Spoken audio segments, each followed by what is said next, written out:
Hace cientos de millones de años, si te hubieras sumergido en el océano, no habrías visto peces pequeños ni criaturas tímidas huyendo entre corales.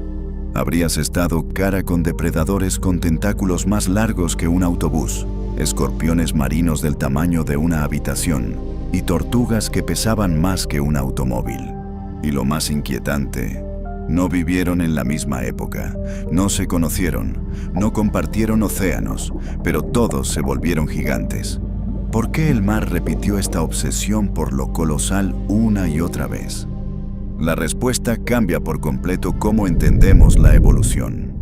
Quédate, porque lo más impactante no es que existieran, sino por qué dejaron de existir. El océano como laboratorio de gigantes. Pensar que el gigantismo marino fue una anomalía es no entender cómo funciona el agua como escenario evolutivo. El océano prehistórico no era simplemente un espacio lleno de vida, era una estructura física que premiaba el aumento de tamaño.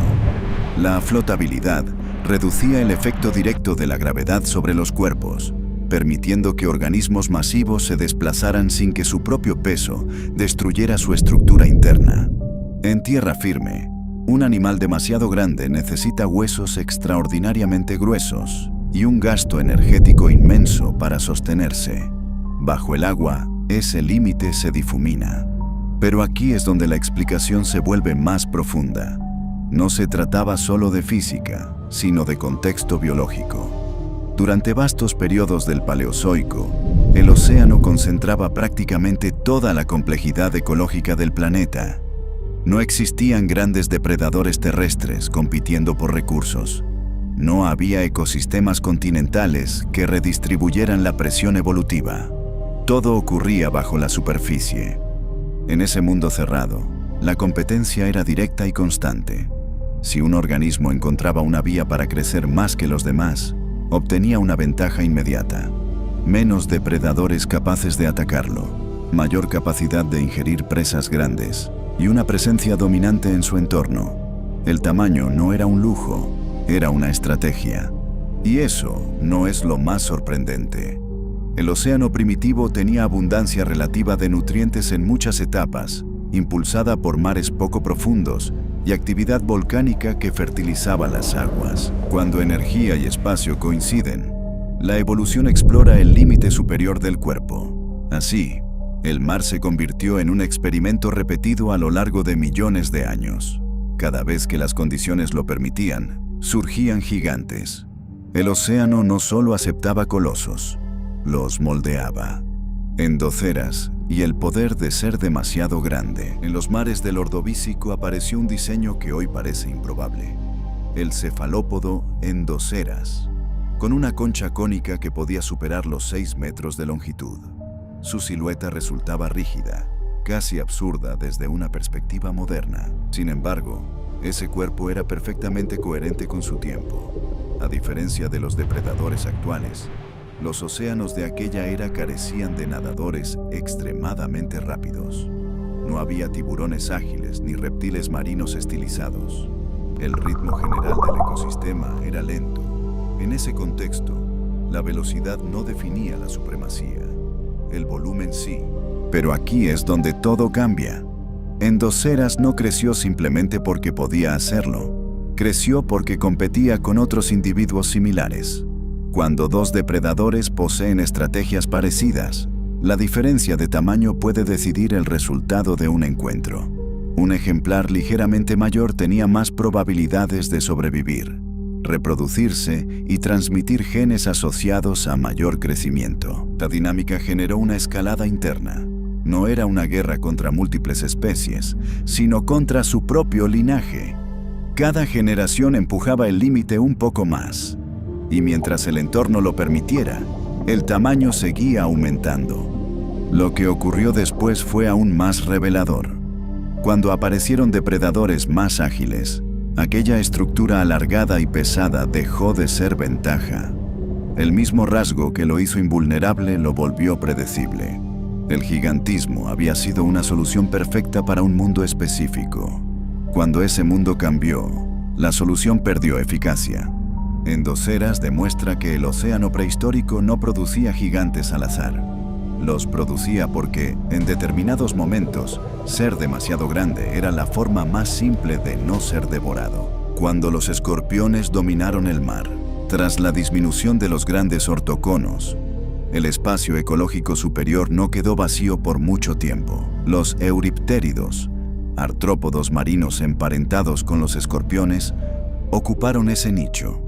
Algunos, como Jaekelopterus, superaban los 2,5 metros de longitud. Para un artrópodo, esa escala resulta casi inconcebible en la actualidad. Se suele atribuir el gigantismo de invertebrados antiguos a concentraciones elevadas de oxígeno atmosférico. Sin embargo, en este caso el factor determinante fue otro. La competencia en aguas poco profundas se intensificó. Nuevos peces evolucionaban mandíbulas más eficaces, corazas más resistentes y mayor movilidad. El equilibrio era inestable, pero aquí es donde el patrón vuelve a repetirse. En un entorno donde múltiples especies desarrollan defensas, el depredador necesita incrementar su capacidad ofensiva. Un cuerpo más grande significa mayor fuerza en las extremidades, mayor alcance y mayor intimidación. En aguas donde la visibilidad favorece el contacto directo, el tamaño también actúa como señal de dominio. La carrera no era lineal. Cada mejora en una presa obligaba a mejorar al depredador y viceversa. Ese intercambio impulsaba aumentos corporales progresivos.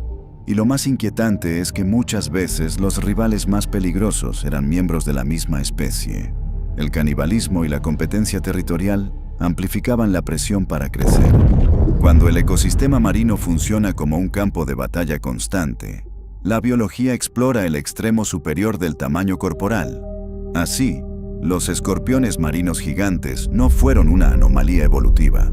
Fueron la consecuencia lógica de un océano donde la supremacía dependía de quién lograra imponerse físicamente en un entorno sin límites gravitatorios estrictos. El día que los peces se convirtieron en tanques. Durante el Devónico, los mares se transformaron en un escenario dominado por peces acorazados conocidos como placodermos. Entre ellos destacó Dunkleosteus, capaz de alcanzar hasta 9 metros de longitud y dotado de mandíbulas que funcionaban como cuchillas óseas. Su anatomía refleja una etapa avanzada de la carrera armamentística marina. Las presas desarrollaban placas protectoras y los depredadores respondían con estructuras capaces de triturarlas. Este ciclo generó un aumento progresivo en la robustez y el tamaño corporal.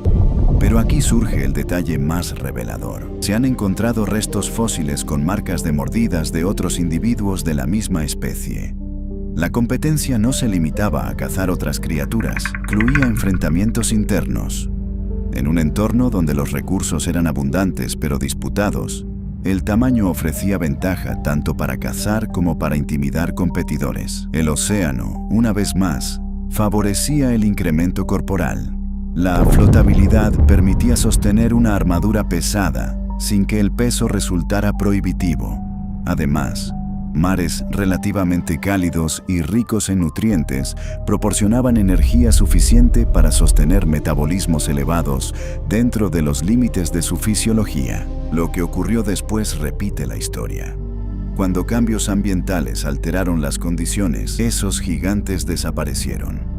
El tamaño máximo alcanzado representaba un equilibrio delicado entre beneficio y coste energético. Si el sistema que aportaba alimento abundante se debilitaba, mantener un cuerpo masivo dejaba de ser viable. Dunkleosteus encarna una regla constante en los océanos prehistóricos. Cuando la competencia escala y la energía lo permite, la evolución empuja hacia dimensiones colosales. El reinado de los reptiles marinos. Millones de años después, durante el Mesozoico, los océanos volvieron a experimentar una expansión del gigantismo. Reptiles marinos como Mosasaurus dominaron mares cálidos y extensos, mientras enormes tortugas como Archelón superaban las 4 toneladas. El contexto era distinto, pero el mecanismo familiar. Los niveles del mar eran elevados y los ecosistemas costeros extremadamente productivos. Arrecifes amplios y cadenas alimenticias complejas generaban una abundancia de presas de gran tamaño. Cuando existen presas gigantes, los depredadores que pueden capturarlas obtienen una ventaja directa. Pero aquí es donde todo adquiere otra dimensión. La competencia entre reptiles marinos no era menor que en eras anteriores. Varias especies coexistían en los mismos mares. El tamaño ofrecía dominio territorial, mayor capacidad de almacenamiento energético y resistencia frente a ataques. Sin embargo, el gigantismo reptiliano tenía límites fisiológicos. A diferencia de los mamíferos marinos actuales, estos reptiles no poseían mecanismos tan eficientes para mantener temperatura corporal estable en aguas frías. Dependían de mares cálidos y abundantes. Mientras esas condiciones persistieron, la expansión corporal continuó. Cuando una extinción masiva alteró drásticamente el entorno, ese modelo dejó de ser viable. El océano volvió a reiniciarse. Los gigantes reptilianos desaparecieron, no porque el agua dejara de permitir grandes cuerpos, sino porque el equilibrio ecológico que los sustentaba se quebró. Cada era confirma la misma conclusión. Los océanos prehistóricos generaron gigantes siempre que coincidieron tres factores esenciales: libertad física para crecer, energía abundante y competencia intensa. Cuando esos tres elementos se alineaban, el resultado inevitable era colosal. Cuando la abundancia se convierte en combustible evolutivo, uno de los factores menos visibles, pero más determinantes, en el gigantismo de los océanos prehistóricos fue la energía disponible. No se trata solo de espacio físico, sino de combustible biológico. En distintos periodos, amplias zonas marinas eran poco profundas, cálidas y ricas en nutrientes arrastrados desde los continentes o liberados por intensa actividad volcánica submarina. Esa fertilización natural disparaba la producción de fitoplancton, base de la cadena alimenticia. Pero aquí es donde la historia se vuelve más interesante. Cuando la base crece, todo lo demás escala. Más plancton significa más invertebrados. Más invertebrados implican más peces, y más peces permiten depredadores más grandes. Es un efecto dominó energético. En un océano con abundancia constante, el límite del tamaño no está en la disponibilidad inmediata de comida, sino en cuánto puede procesar un cuerpo. Si un depredador puede ingerir presas grandes y convertir esa energía en crecimiento, tiene ventaja. Si esa ventaja se traduce en mayor supervivencia, la tendencia se consolida generación tras generación. Lo que ocurrió repetidamente en la historia marina es que ciertos periodos ofrecieron verdaderos supermercados biológicos. Bajo esas condiciones, crecer no era un riesgo desproporcionado. Era una inversión rentable. Sin embargo, cuando esa abundancia disminuía por cambios climáticos o geológicos, los gigantes eran los primeros en sufrir. El tamaño depende de un flujo constante de energía. Sin él, se convierte en carga. El océano prehistórico no solo permitía gigantes. Cuando estaba en su máximo esplendor productivo, prácticamente los invitaba a existir. La ausencia de límites terrestres. Durante largos tramos del Paleozoico y parte del Mesozoico, la vida compleja en tierra firme era limitada o inexistente. No había grandes depredadores terrestres compitiendo por biomasa global. Esto generó una concentración evolutiva en el océano difícil de imaginar hoy. Pero aquí es donde cambia la perspectiva. Actualmente, la energía del planeta se reparte entre ecosistemas terrestres y marinos. En eras tempranas, el océano era el escenario casi exclusivo de la complejidad animal. Toda innovación, toda competencia intensa, toda presión selectiva significativa ocurría bajo el agua. Eso significaba que la carrera por dominar el planeta se disputaba completamente en el mar. Y cuando no existe competencia fuera de ese medio, la escalada interna puede volverse extrema. No había un límite externo que redistribuyera la presión evolutiva. Todo se acumulaba en el mismo entorno. La consecuencia fue una intensificación constante de interacciones depredador-presa. Sin distracciones evolutivas en continentes aún inhóspitos, los océanos se transformaron en un laboratorio cerrado donde las reglas se probaban al máximo. Cuando finalmente los ecosistemas terrestres comenzaron a diversificarse y absorber parte de la energía global, la presión exclusiva sobre el océano disminuyó. La competencia se redistribuyó.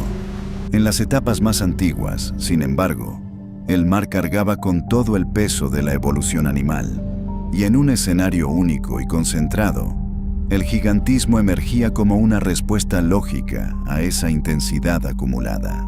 El efecto psicológico del tamaño en la evolución. Aunque parezca un concepto moderno, la intimidación también opera en el mundo animal. En los océanos prehistóricos, el tamaño no solo servía para cazar o resistir ataques, también funcionaba como mensaje. Un cuerpo gigantesco reduce la probabilidad de confrontación directa. Pero aquí es donde el impacto se multiplica. En ecosistemas donde múltiples depredadores comparten espacio, evitar combates innecesarios puede ser tan importante como ganarlos. Si un individuo es claramente más grande, muchos enfrentamientos ni siquiera comienzan. Eso ahorra energía, reduce lesiones y aumenta la esperanza de vida reproductiva. Este efecto genera una presión selectiva sutil pero constante hacia el aumento corporal.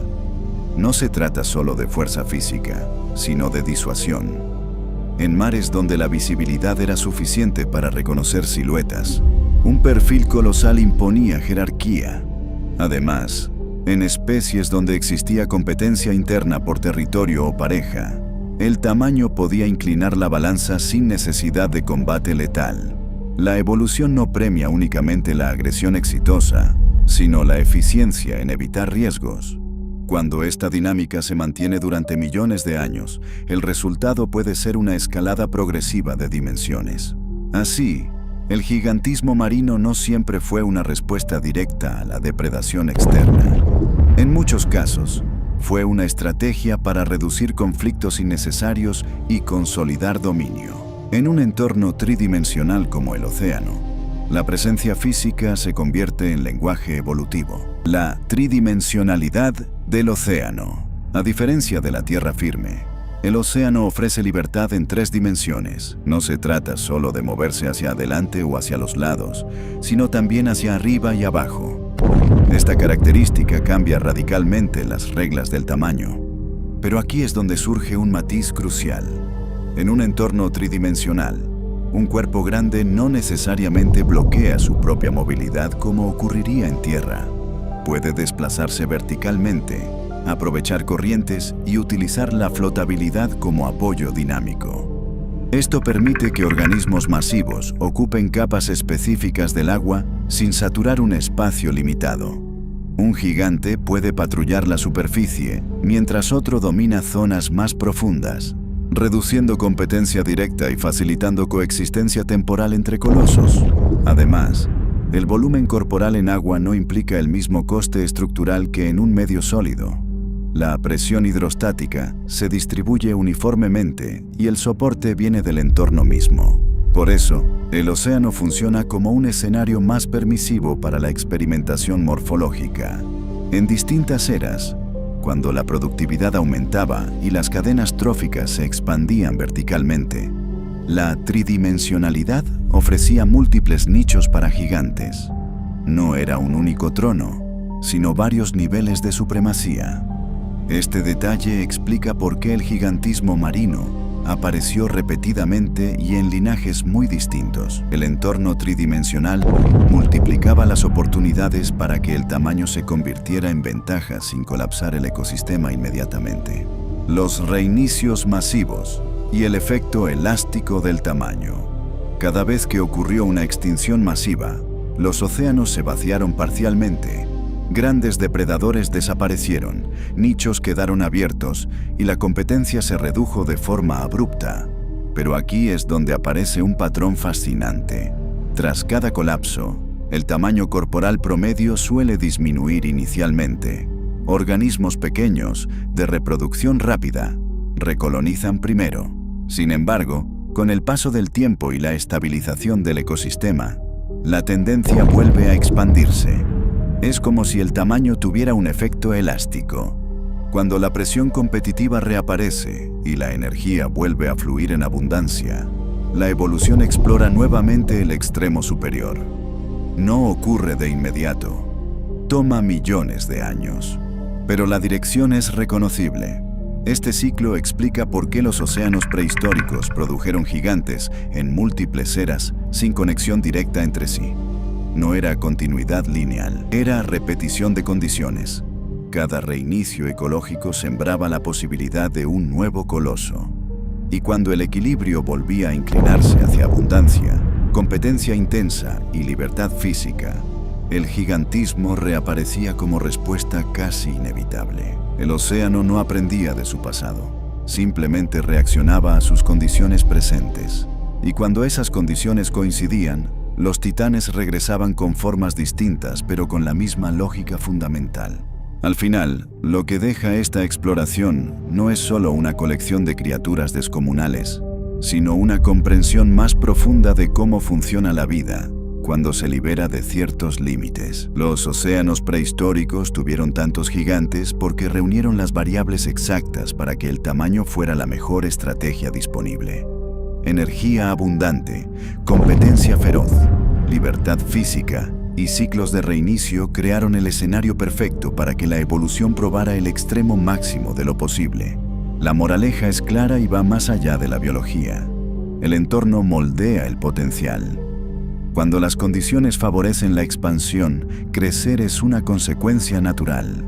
Pero cuando el equilibrio se rompe, incluso los más grandes pueden desaparecer. Comprender esto nos recuerda que ningún dominio es eterno y que toda ventaja depende del sistema que la sostiene. Y quizá esa sea la lección más poderosa que esconden los gigantes del pasado. Los océanos prehistóricos no estaban llenos de gigantes por casualidad. Estaban diseñados para crearlos. Cada era fue una competencia por ser demasiado grande para caer. Y cada vez que el sistema colapsó, los titanes desaparecieron. Ahora te pregunto algo. Si mañana ocurriera otra gran extinción, ¿qué criatura crees que se convertiría en el próximo gigante del océano? Déjamelo en los comentarios. Suscríbete si quieres seguir explorando los misterios más profundos del planeta y apoya el canal para que sigamos viajando juntos a